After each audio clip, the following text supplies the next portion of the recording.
Hey guys, in this quick tutorial, I'll show you how you can transfer between Sofi accounts, so let's get started. First, click on the Money tab. This will take you to the Sofi Money account area. Before you proceed, make sure you have funds available in your spending balance, because that's the balance you'll be using to send money. If your spending balance is zero, you won't be able to use the Send Money option. Once you have funds available, click on Send Money.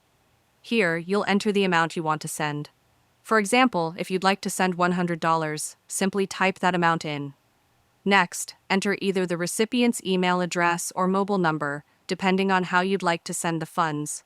You also have the option to add a note, which is useful if the money is for something specific like paying back a friend or covering a shared expense.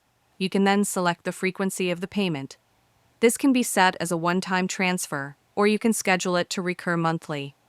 Once all the details are filled in, click Next.